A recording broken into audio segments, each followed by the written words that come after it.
Hello folks, and welcome to a new episode of This Week in Flight Simulation News by Simulation Daily, a weekly video focusing on the flight simulation news from the past 7 days. While we can't include every single piece of news in this video, we believe we have selected a good variety to help you keep track of what happened in the industry last week. If you want even more, we have plenty more, and you can find all of our flight simulation news coverage from the last week linked in the description. If you enjoyed this video, please like it and subscribe to help our channel grow. We are so close to the goal of 1,000 subscribers thanks to your support. We'd also love you to leave a comment with your feedback and opinions on the news. Bluebird Simulations released a development update and new screenshots of its Boeing 757 for Microsoft Flight Simulator. We learned that a lot of progress has been made since Flight Sim Expo, and LNAV and VNAV are now about 70% complete. 153 circuit breakers are now operational, and the developer expects to have over 200 by release. We also hear the testing has started in Microsoft Flight Simulator 2024. In fact, the screenshots showcased here are from the new simulator. The expectation is to have an MSFS 2024 compatible version at release or shortly after. Speaking of which, we hear that the aircraft will be released before Grand Theft Auto 6, which means before May 26, 2026. It's not exactly a tight window, but it's better than nothing. Just Flight also showcased new images and development update about the Fokker F100 and F70 package for Microsoft Flight Simulator. We get to see the TCAS system, the weather radar, the interactive speed flip chart, the interactive paper checklists, some of the optional equipment, the EFB tablet, and the cabin with the fully functional lighting panel and digital music player. Speaking of the optional equipment, it will be set automatically by livery, including optional taxi lights, logo lights, and units of measurement in the avionics. The developers are currently working on the automatic flight control and augmentation system, the auto throttle, and the FMS. The sound set is also being actively worked on. No release date has been announced for the moment. Inibuilds also shared a similar info dump with the Airbus A340 for Microsoft Flight Simulator 2024, including new screenshots and even videos. We get to see the exterior, the engines and their animations, the dynamic wear and tear, the wing flex, and the visual effects. The walk-around will be particularly rich, letting you interact with fuel loading, fuel coupling, gear door ground opening hatches, low-pressure ground air, high-pressure ground air, external power, APU access, engine cowlings, potable water, wastewater, cargo door opening, and cargo control panel. We also learned that 2 instrument configurations will be available: EIS-1 with older gauges and CRT screens, and EIS-2 with a full LCD glass cockpit. We'll also have the passenger freighter option with the seats removed to make room for cargo. We are back with Just Flight, which released update 1.4 for the Avro RJ for Microsoft Flight Simulator, including a quiet trader freighter variant that was proposed but never actually saw the light. The biggest feature is the fact that the aircraft is now MSFS 2024 native, utilizing a new tech provided by the new simulator. This includes overhaul LOD for improved performance. All deliveries now have their own custom cabin textures, and the GNLU910A FMS now supports SimBrief flight plan import. This is a big update, so there is plenty more, and if you know Just Flight's vintage airliners, you likely already know that it is a little 4-engine jewel. Another aircraft that received a native MSFS 2024 version is Azure Poly's Transall C-160 military transport. It's available on Orbix Direct, SimMarket, Just Flight, and Contrail for $35. If you already have the MSFS 2020 version, you can upgrade for $10. It includes 16 liveries, a sound package by Eco19, interactive actions in the walk-around mode, the ability to drop vehicles and paratroopers, a custom FMS with SimBrief integration, custom effects like flares, propeller vortices, propeller dust, and fuel dumping, and much more. It'll also come to the official marketplace for PC and Xbox down the line. Moving on to scenery, Azerzim released Heydar Aliyev International Airport serving Baku, the capital of Azerbaijan. It's available on Orbix Direct, SimMarket, Inibuilds, and FlightSim.to, starting at approximately $25.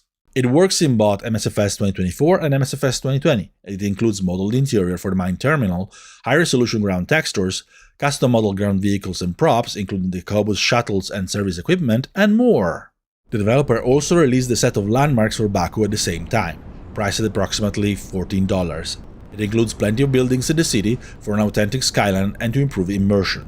You can also buy both packages as a bundle to save a few bucks, which never hurts. Another big airport that has been in development for a while is Copenhagen Kastrup in Denmark for SimNord. This also works for both MSFS 2024 and MSFS 2020, and it's available on SimMarket and on the developer's own store for approximately $25. It includes custom projected mesh for the ground, custom animated jetways, detailed building models with limited interior, and custom aerial imagery. SamSim 3D released Tokyo City Times for both Microsoft Flight Simulator 2024 and MSFS 2020. It's available on Orbix Direct, SimMarket, Contrail, and the developer's own store for approximately $20. It's the successor of the developer's Tokyo Landmarks for MSFS 2020, and if you have that one, you can get Tokyo City Times with a 25% discount. You get over 500 crafted buildings, including many in the surrounding of Tokyo Haneda Airport, which is a bit bare in the default flight simulator.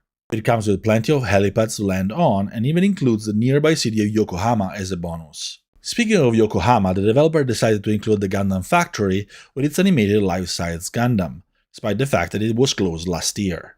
Rex Simulations released its Rex Atmos Core utility for Microsoft Flight Simulator 2024. It's available on Orbix Direct, SimMarket, Just Flight, Aerosoft, Contrail, and FlightSim.to for approximately $15. And those who have Atmos for MSFS 2020 can upgrade with a 50% discount. It injects highly customizable weather, atmospheric, and environmental parameters into the simulator, letting you change elements like lighting quite radically. It even includes preset sharing if you prefer to let others do the heavy lifting. It's worth mentioning that this injects your changes directly into the MSFS 2024 engine, so it's not the same as using external filters. Interestingly, the discussion about whether this is preferable to default lighting is always quite intense, so feel free to let us know your preference in the comments. Moving on to X-Plane, X-Craft showcased the first screenshots of the flight deck of version 2.0 of its ERJ family. According to the developer, the performance impact compared to the 1.0 version is almost negligible, despite the much higher resolution textures. The avionics have been reworked, with high-resolution displays with the new accurate moving map, completely redesigned PFDs and MFDs that match real-world avionics, a brand new EFP, and an authentic FMS. The package is already being tested and should be released this year if all goes to plan. DCS World developer Eagle Dynamics showcased the startup sequence of the upcoming MiG-29A in Fulcrum all the way to taxiing and takeoff. The level of simulation definitely looks very advanced, which will likely please DCS World users who enjoy flying red, but not just red, since the aircraft was used by Western countries as well. We also learned that the Iraq map is receiving extensive updates focusing on the North Iraq part of the map. H2, H3 Main, H3 Northwest, and H3 Southwest airfields in western Iraq will be added, on top of Mosul airfield. Its surrounding area has also been improved. Al-Qud airfield will be added in the south of the region, and existing airfields have been improved with better hangars, control towers, and terminals. Points of interest have been added, including the Kirkuk and Al-Shab stadiums, the Tomb of the Unknown Soldier, the Grand Festival Square, the Marmatai Monastery, Baghdad and Babylon's palaces, and more. The southern portion of the map will receive the attention of the team afterward, including southern Iraq, Kuwait, Saudi Arabia, Bahrain, and Qatar, on top of the addition of Iranian airfields. The developers of Korea IL-2 series at 1C Game Studios released an interesting video for the upcoming Korean War Combat Flight Simulator. Specifically, we get to take a look at a rather advanced visual damage model. As you can see on the screen right now, crashing or crash landing your aircraft will involve plenty of sparks and complex breakup animations that look quite realistic, which is something you don't see often in flight simulators. And that's all for this week. As mentioned earlier, you can find links to all of our daily articles with plenty more news in the description. If you enjoyed this video, please like it and subscribe to our channel. And if you so wish, leave your feedback in the comments. Your input and support are always highly appreciated. Over the next few days, we'll post the usual polls here on YouTube to let you vote on the most exciting news included in this video.